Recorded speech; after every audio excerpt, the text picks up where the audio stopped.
ಮೊದಲನೆಯ ಪ್ರಶ್ನೆ, vitamin A ಕೊರತೆಯಿಂದ ಬರುವ ಕಾಯಿಲೆ ಯಾವುದು? ವಿಟಮಿನ್ ಎ ಕೊರತೆಯಿಂದ ಈ ಕಾಯಿಲೆ ಬರ್ತದೆ ಅಂತ ಪ್ರಶ್ನೆ ಇದೆ ಸ್ನೇಹಿತರೆ. ಇಲ್ಲಿ ವಿಟಮಿನ್ ಎ ಕೊರತೆಯಿಂದ ರಾತ್ರಿ ಅಂಧತ್ವ ಬರ್ತಕ್ಕಂಥದ್ದು, ರಾತ್ರಿ ಕುರುಡುತನ ವಿಟಮಿನ್ ಎ ಕೊರತೆಯಿಂದ ಬರ್ತಕ್ಕಂಥದ್ದು. ನೋಡಿ ಸ್ನೇಹಿತರೆ, ಈ ವಿಟಮಿನ್ ಬಗ್ಗೆ ಪ್ರತಿ ಎಕ್ಸಾಮ್ನಲ್ಲೂ ಒಂದು ಪ್ರಶ್ನೆನಾದರೂ ಇರುತ್ತೆ. ಆದ್ದರಿಂದ ಈ ವಿಟಮಿನ್ಗಳ ಬಗ್ಗೆ ನಾನು ಒಂದು ಅದ್ಭುತವಾಗಿರ್ತಕ್ಕಂತಹ ವಿಡಿಯೋನ ಮಾಡಿದ್ದೇನೆ ಸ್ನೇಹಿತರೆ. ಆ ವಿಡಿಯೋದ ಲಿಂಕು ಡಿಸ್ಕ್ರಿಪ್ಷನ್ದಲ್ಲಿ ಇರುತ್ತೆ, ಒಂದು ಸಾರಿ ಹೋಗಿ ಚೆಕ್ ಮಾಡಿ. ಇನ್ನು ಎರಡನೇ ಪ್ರಶ್ನೆ ಕಡೆಗೆ ಬರೋದಾದರೆ, ಹೋಮ್ ರೂಲ್ ಲೀಗ್ ಸ್ಥಾಪಿಸಿದವರು ಯಾರು? ಹೋಮ್ ರೂಲ್ ಲೀಗನ್ನು ಸ್ಥಾಪನೆ ಮಾಡದಿರ್ತಕ್ಕಂಥವ್ರು ಆನಿ ಬೆಸೆಂಟ್ರವರು ಇದನ್ನು ಸ್ಥಾಪನೆ ಮಾಡ್ತಕ್ಕಂಥದ್ದು. ಇನ್ನು ಸಾಹಸ ಭೀಮ ವಿಜಯ ಅಥವಾ ಗದಾ ಯುದ್ಧ ಬರೆದವರು ಯಾರು?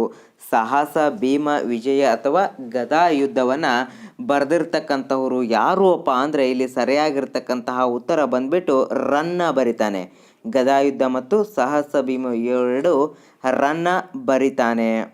ಇನ್ನು ವಿಸ್ತೀರ್ಣದಲ್ಲಿ ಕರ್ನಾಟಕದಲ್ಲಿ ಅತ್ಯಂತ ದೊಡ್ಡದಾಗಿರ್ತಕ್ಕಂತಹ ಜಿಲ್ಲೆ ಯಾವುದು? ವಿಸ್ತೀರ್ಣದಲ್ಲಿ ನಮ್ಮ ಕರ್ನಾಟಕದಲ್ಲಿ ಅತ್ಯಂತ ದೊಡ್ಡದಾಗಿರ್ತಕ್ಕಂತಹ ಜಿಲ್ಲೆ ಯಾವುದು ಅಂತ ಪ್ರಶ್ನೆ ಇದೆ ಸ್ನೇಹಿತರೆ. ಇಲ್ಲಿ ಬೆಳಗಾವಿ ಅತ್ಯಂತ ಕರ್ನಾಟಕದಲ್ಲಿ ಅಂದರೆ ವಿಸ್ತೀರ್ಣದಲ್ಲಿ ದೊಡ್ಡದಾಗಿರ್ತಕ್ಕಂಥದ್ದು. ಮಲಗಿರುವ ಬುದ್ಧ ಪರ್ವತ ಇರುವುದು ಎಲ್ಲಿ? ಮಲಗಿರುವ ಬುದ್ಧ ಪರ್ವತ ಇರತಕ್ಕಂಥದ್ದು ಯಾದಗಿರಿಯ ಜಿಲ್ಲೆಯಲ್ಲಿ ಕಂಡು ಬರುತ್ತದೆ. ಇನ್ನು ಬೌದ್ಧ ಧರ್ಮವು ವ್ಯಾಪಕವಾಗಿ ಪ್ರಚಾರವಾಗಲು ಕಾರಣವಾದ ಭಾಷೆ? ಬೌದ್ಧ ಧರ್ಮ ವ್ಯಾಪಕವಾಗಿ ಪ್ರಚಾರವಾಗಲು ಕಾರಣವಾಗಿರ್ತಕ್ಕಂತಹ ಭಾಷೆ ಬಂದ್ಬಿಟ್ಟು ಪಾಳಿ ಭಾಷೆ. ಇದು ಅತ್ಯಂತ ಪ್ರಸಿದ್ಧವಾಗಿರ್ತಕ್ಕಂತಹ ಪ್ರಚಾರವಾಗಲು ಅತ್ಯಂತ ಪ್ರಮುಖವಾಗಿರ್ತಕ್ಕಂತಹ ಕಾರಣವಾಗಿದೆ ಬೌದ್ಧ ಧರ್ಮದ ಪ್ರಚಾರ. ಇನ್ನು ನೆಕ್ಸ್ಟ್ ಪ್ರಶ್ನೆ ಕಡೆಗೆ ಬರೋದಾದರೆ, ಬಹಮನಿ ಸಾಮ್ರಾಜ್ಯದ ಪ್ರಥಮ ರಾಜಧಾನಿ ಯಾವುದು? ಬಹಮನಿ ಸಾಮ್ರಾಜ್ಯದ ಪ್ರಥಮ ರಾಜಧಾನಿ ಕಲಬುರ್ಗಿ. ಆಪ್ಷನ್ ಸಿ ಸರಿಯಾಗಿರ್ತಕ್ಕಂತಹ ಉತ್ತರ. ಇನ್ನು ಮಾಡು ಇಲ್ಲವೇ ಮಡಿ ಎಂಬ ಘೋಷವಾಕ್ಯವನ್ನು ಯಾವ ಚಳುವಳಿಯ ಸಂದರ್ಭದಲ್ಲಿ ನೀಡಲಾಗಿತ್ತು? ಪ್ರತಿ ಎಕ್ಸಾಮ್ನಲ್ಲಿ ಮಾಡು ಇಲ್ಲವೇ ಮಡಿ ಎಂಬ ಘೋಷವಾಕ್ಯವನ್ನು ಯಾರು ನೀಡಿದರು?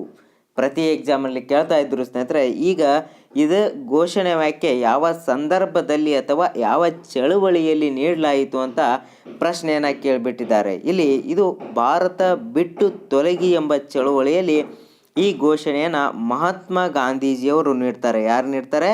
ಮಹಾತ್ಮ ಗಾಂಧಿಯವರು ಭಾರತ ಬಿಟ್ಟು ತೊಲಗಿ ಚಳುವಳಿಯಲ್ಲಿ ಈ ಘೋಷವಾಕ್ಯವನ್ನು ನೀಡ್ತಕ್ಕಂತಹದ್ದು. ಒಂಬತ್ತನೆಯ ಪ್ರಶ್ನೆ ಕಡೆಗೆ ಬರೋದಾದರೆ, ಮೈಸೂರು ಅರಮನೆಯ ಮುಖ್ಯ ವಿನ್ಯಾಸಕರು ಯಾರು? ಮೈಸೂರು ಅರಮನೆಯ ವಿನ್ಯಾಸಕರು ಯಾರಪ್ಪ ಅಂದರೆ ಹೆನ್ರಿ ಇರ್ವಿನ್. ಇವರು ಮೈಸೂರು ಅರಮನೆಯ ವಿನ್ಯಾಸಕರಾಗಿದ್ದಾರೆ. ಇನ್ನು ಬಸವಸಾಗರ ಅಣೆಕಟ್ಟನ್ನು ಈ ಕೆಳಗಿನ ಯಾವ ನದಿಗೆ ಅಡ್ಡಲಾಗಿ ನಿರ್ಮಿಸಲಾಗಿದೆ? ಬಸವಸಾಗರ ಅಣೆಕಟ್ಟನ್ನು ಇಲ್ಲಿ ಕೃಷ್ಣಾ ನದಿಗೆ ನಿರ್ಮಾಣ ಮಾಡ್ತಕ್ಕಂಥದ್ದು. ಇನ್ನು ನೆಕ್ಸ್ಟ್ ಪ್ರಶ್ನೆ ಕಡೆಗೆ ಬರೋದಾದರೆ, ಪ್ಲಾಸಿ ಕದನ ನಡೆದ ವರ್ಷ ಅಥವಾ ಸಂಭವಿಸಿದ ವರ್ಷ ಎಷ್ಟು? ಪ್ಲಾಸಿ ಕದನ ಯಾವಾಗ ನಡೀತದೆಪ್ಪ ಅಂದರೆ 1776ರಲ್ಲಿ ಪ್ಲಾಸಿ ಕದನ ನಡೀತಕ್ಕಂಥದ್ದು. ಇನ್ನು ಈ ಕೆಳಗಿನವುಗಳಲ್ಲಿ ಯಾರು ಸತಿ ಪದ್ಧತಿಯನ್ನು ನಿಷೇಧಕ್ಕೆ ನಿಮಿತ್ತವಾದವರಪ್ಪ ಅಂದರೆ ಇಲ್ಲಿ ಲಾರ್ಡ್ ವಿಲಿಯಂ ಬೆಂಟಿಕರ್ ಅವರು ಇದಕ್ಕೆ ಅಂತ್ಯವನ್ನು ಹಾಡ್ತಾರೆ. ಯಾವುದಕ್ಕೆ? ಸತಿ ಸಹಗಮನ ಪದ್ಧತಿಗೆ. ಸಾರ್ವಜನಿಕ ಹಣದ ರಕ್ಷಕನೆಂದು ಯಾರಿಗೆ ಕರೆಯುತ್ತಾರೆ? ಸಾರ್ವಜನಿಕ ಹಣದ ರಕ್ಷಕನೆಂದು ನಾವು ಯಾರಿಗೆ ಕರಿತೀವಪ್ಪ ಅಂದರೆ ಇಲ್ಲಿ ಸರಿಯಾಗಿರ್ತಕ್ಕಂತಹ ಉತ್ತರ ಬಂದ್ಬಿಟ್ಟು ಭಾರತದ ಲೆಕ್ಕ ನಿಯಂತ್ರಕ ಮತ್ತು ಮಹಾ ಲೆಕ್ಕ ಪರಿಶೋಧಕರನ್ನು ನಾವು ಸಾರ್ವಜನಿಕ ಹಣದ ರಕ್ಷಕರೆಂದು ಕರೀತಕ್ಕಂತಹದ್ದು.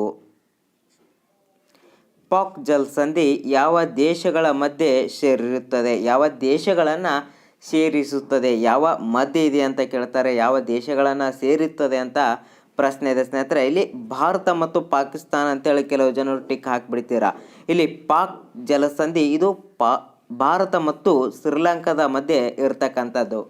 ಭಾರತ ಮತ್ತು ಶ್ರೀಲಂಕಾವನ್ನು ಜೋಡಿಸ್ತಕ್ಕಂತಹ ಸಂಧಿ ಯಾವುದಪ್ಪ ಅಂದರೆ ಪಾಕ್ ಜಲಸಂಧಿ.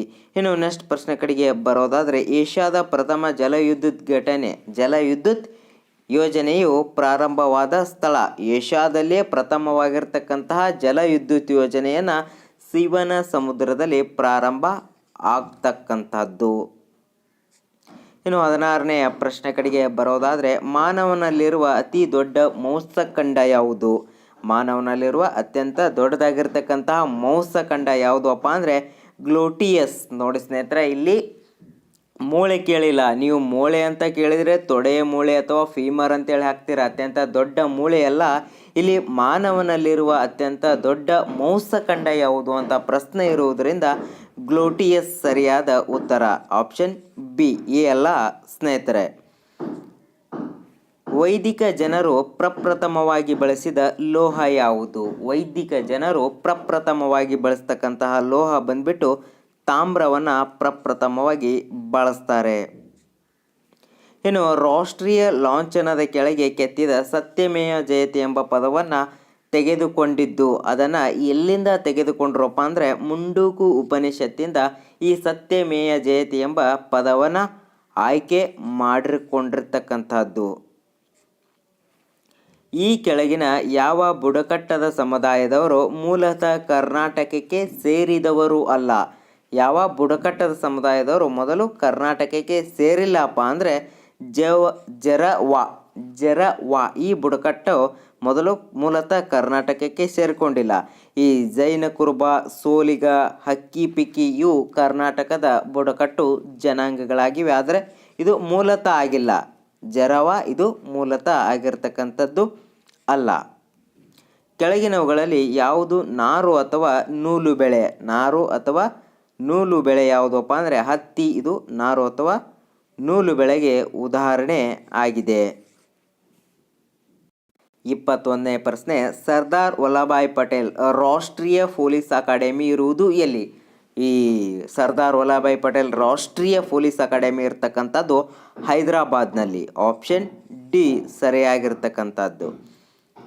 ಭಾರತದಲ್ಲಿ ಅಪಿಕೋ ಚಳುವಳಿ ಯಾರ ನೇತೃತ್ವವನ್ನು ವಹಿಸಿದ್ದರು? ಈ ಅಪಿಕೋ ಚಳುವಳಿ ಯಾರ ನೇತೃತ್ವದಲ್ಲಿ ನಡೆಯಿತು ಅಥವಾ ಈ ಚಳುವಳಿಯ ನೇತೃತ್ವವನ್ನು ಯಾರು ವಹಿಸಿದರು ಅಂತ ಪ್ರಶ್ನೆ ಇದೆ. ಇಲ್ಲಿ ಸರಿಯಾದ ಉತ್ತರ ಪಾಂಡುರಂಗ ಹೆಗ್ಡೆಯವರು ಅಪಿಕೋ ಚಳುವಳಿಯನ್ನು ಮುನ್ನಡೆಸ್ಕೊಂಡು ಹೋಗ್ತಾರೆ. ಇನ್ನು ಚಿಪ್ಕೋ ಚಳುವಳಿಯ ರೂವಾರಿ ಯಾರು ಅಂತ ಕೇಳಿದ್ರೆ ಸುಂದರ್ಲಾಲ್ ಬಹುಗುಣ್ ಅಂತೇಳಿ ಟಿಕ್ಕನ್ನು ಹಾಕಬೇಕಾಗುತ್ತೆ ಸ್ನೇಹಿತರೆ. ಇನ್ನು ರಾಸಾಯನಿಕ ಜೀವ ವಿಕಾಸನವನ್ನು ಮಂಡಿಸಿದವರು ಯಾರು? ರಾಸಾಯನಿಕ ಜೀವ ವಿಕಾಸನವನ್ನು ಮಂಡಿಸಿದವರು ಯಾರಪ್ಪ ಅಂದರೆ Darwin, Charles Darwin. Option A ಸರಿಯಾಗಿರ್ತಕ್ಕಂಥ ಉತ್ತರ. ಇನ್ನು ಹಸಿರು ಎಲೆಯ ಗಿಡವನ್ನು ಕೆಂಪು ದೀಪದ ಕೆಳಗೆ ಇದ್ದಾಗ ಅದರ ಬಣ್ಣ ಯಾವ ರೀತಿ ಕಾಣ್ತದೆ ಅಂತ ಪ್ರಶ್ನೆ ಇದೆ. ಸರಿಯಾದ ಉತ್ತರ ಕಪ್ಪು ಬಣ್ಣ ಕಾಣ್ತಕ್ಕಂಥದ್ದು. ಆಪ್ಷನ್ ಸಿ ಸರಿಯಾದ ಉತ್ತರ. ಹಸಿರು ಎಲೆಯ ಗಿಡವನ್ನು ಕೆಂಪು ದೀಪದ ಕೆಳಗೆ ಇದ್ದಾಗ ಬಣ್ಣದಂತೆ ಯಾವ ಬಣ್ಣದಂತೆ ಕಾಣುತ್ತದೆಯಪ್ಪ ಅಂದರೆ ಕಪ್ಪು ಬಣ್ಣ ಕಾಣ್ತದೆ.